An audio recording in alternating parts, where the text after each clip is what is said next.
അതറിയോ? ഇപ്പൊ കുട്ടികൾക്കൊക്കെ ഒരു സംശയമുണ്ട്, ഒരു സുലൈമാൻ ക്രിസ്ത്യാനി അയക്കണം, സുലൈമാൻ ദാരിമി, അങ്ങനെ എല്ലാ കുട്ടികളെ പിന്നെ മൊബൈലിലൊക്കെ ഒരു SMS ഒക്കെ വരുന്നുണ്ട്, അവന്റെ പുസ്തകമൊക്കെ വരുന്നുണ്ട് എന്ന് പറഞ്ഞു.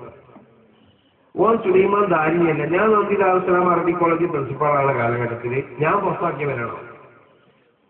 അവൻ വയനാട് പിന്നെ പടിഞ്ഞാറത്തറയാണ് അവന്റെ രാജ്യം.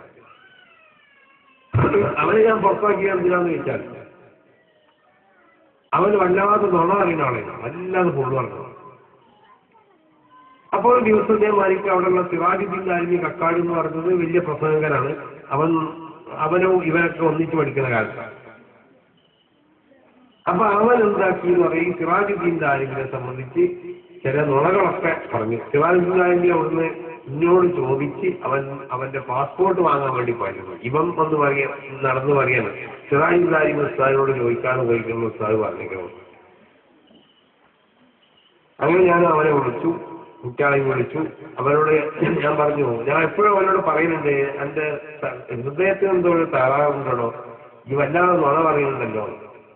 അപ്പൊ അന്ന് ഞാൻ അവനോട്, അന്ന് രാത്രി വേഷാന്റെ ശേഷമാണ് ഞാൻ പറഞ്ഞു, ഈ ഇപ്പൊ ഇവിടുന്ന് പോകണം, ഈ കോളേജിൽ നിൽക്കാൻ പറ്റൂല എന്ന്. അങ്ങനെ അഭയം കൊടുത്തു.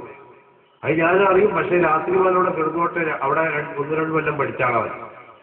ഇനി അവിടുന്ന് 2 കൊല്ലം കൂടി അവൻ പഠിക്കണം, 1.25 കൊല്ലം പഠിക്കണം, എന്നാലും അവനക്ക് ദാരിമി സനത് കിട്ടുള്ളൂ. അങ്ങനെ ഞാൻ അവിടുന്ന് പുറത്താക്കി. പിന്നെ അവനെ തിരിച്ചെടുക്കാൻ വേണ്ടി ബഹുമാനപ്പെട്ട ഉമർ വാസുകി തങ്ങൾ നവറവാവും മറക്കാതെ മരിച്ചുപോയി. മൂപ്പരാണ് നന്ദി ദാറുസ്സലാം അറബി കോളേജിന്റെ പ്രസിഡന്റ്. മൂപ്പർ എനിക്കൊരു എഴുത്തോട്ടയച്ചു. മരിച്ചുപോയ TV മുഹമ്മദ് MN ഒരു എഴുത്തോട്ടയച്ചു.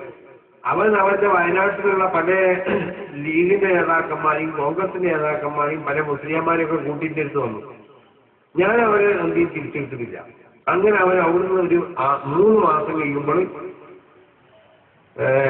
പിന്നെ വയനാട് തന്നെ ഒരു ഫാത്തിമ മാതാ ക്രിസ്ത്യാനികളുള്ള ഹോസ്പിറ്റലുണ്ട്. ആ ഹോസ്പിറ്റലിൽ വല്ല ഒരു അസുഖമായിട്ട് അവിടെ അഡ്മിറ്റ് ആവും. അവിടുന്ന് പിന്നെ ക്രിസ്ത്യാനികൾപ്പെട്ട ചില പിന്നെ അവരെ പിന്നെ ഈ കന്യക സ്ത്രീകളൊക്കെയാണ് അവിടുത്തെ സേവകര്. അവരെയൊക്കെ ബന്ധപ്പെട്ട് അവരോടുള്ളതായ ആ ബന്ധത്തിന്റെ അടിസ്ഥാനത്തിലാണ് പിന്നെ അവൻ ക്രിസ്ത്യാനിയുണ്ടത്. അപ്പൊ അവനൊരു ദാരിമി ക്രിസ്ത്യാനിയായി എന്ന് ചിലരൊക്കെ പ്രചരിപ്പിക്കുന്നുണ്ട്. ഇനിയിപ്പോ ഒരു ദാരിമി ആയതുകൊണ്ടോ ചെയ്യാൻ പാടില്ലാന്നൊന്നുമില്ല. ഒരു ദാരിമി ആയി എന്നൊക്കെ വെക്കും. ദാരിമി അല്ലെങ്കിൽ ബാസ്തവിയായി അതിനേക്കാൾ വലിയ സ്ഥലത്ത് ഒരുത്തനെ കിട്ടി നിൽക്കാം.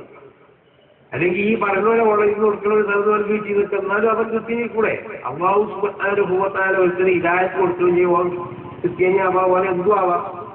പക്ഷെ ഇവൻ സുലൈമാൻ ഒരു ദാരിമിയല്ല, അവൻ സുലൈമാൻ മാത്രമാണ്. സുലൈമാൻ പടിഞ്ഞാറത്തവൻ, അവൻ ദാരിമിയായിട്ടില്ല.